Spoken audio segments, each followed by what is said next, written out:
Peter Frishauf has been called many things. To some, he's known as the mind behind Medscape. To others, he's simply the fabulous Peter Frishauf. Generous, practical, curious, intelligent, enthusiastic.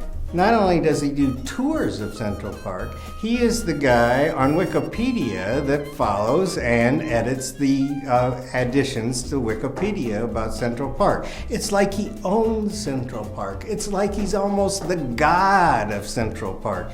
He loves New York City more than anything in the whole world. And his contribution is that whenever he can, he bikes everywhere. My first meeting with Peter was kind of a traditional meeting with Peter. He came riding his bike and wearing bike pants with the clip on his leg. If I had a farm, I'd bet 100 acres on the fact that he took his bicycle here tonight, that his bicycle shorts are on underneath his tuxedo, that his helmet is underneath the table. Peter was born a child of science and technology. He had a family full of doctors. His mother was a physician, and his father was an electrical engineer. Peter is an uber geek, and to the extent that there was a problem in the company that our technical guy couldn't fix, Peter would be called in. He worked as a copy boy at the Daily News in the late 1960s and learned how to get things done. Collaborative, fun, fast. If a building collapsed around the corner, the story would be on the front cover in an hour and a half. Then he got into medical publishing after graduate school. Peter was appalled at the time it took between scientific discovery and publication. In 1981, Peter started SCP Communications, the birthplace of Medscape.com.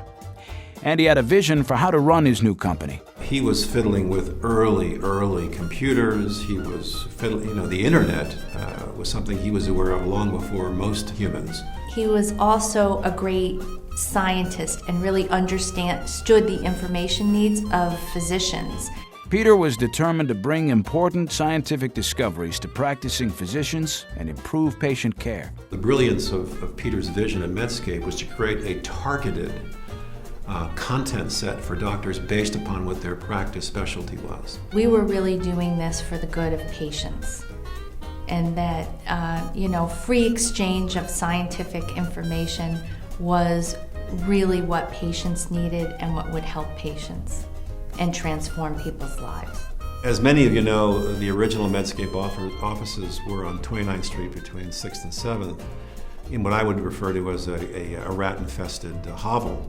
Peter designed both SCP and Medscape to function like a sort of newsroom. Peter was fanatical about wanting to make sure that there was open communication, transparency in the office, sharing of ideas, creative energy being generated throughout the day, so no one's got an office and no one's got even a cubicle. In the dot-com days, the early startup years, an open plan environment was pretty important. I think he set up the stage for collaboration and fun. Medscape launched in 1995 with the directive to disseminate as much healthcare-related information as possible to the widest audience possible for free. All you had to do was sign up. The development of the registration database was pretty important in terms of being able to allow for online customization, as well as ad targeting, as well as the creation of a contact database for Medscape's email newsletters. 18 months after launch, Medscape had 100,000 members. By the end of year 3, there were 500,000. Fortune magazine named Medscape one of the 12 coolest companies on the planet.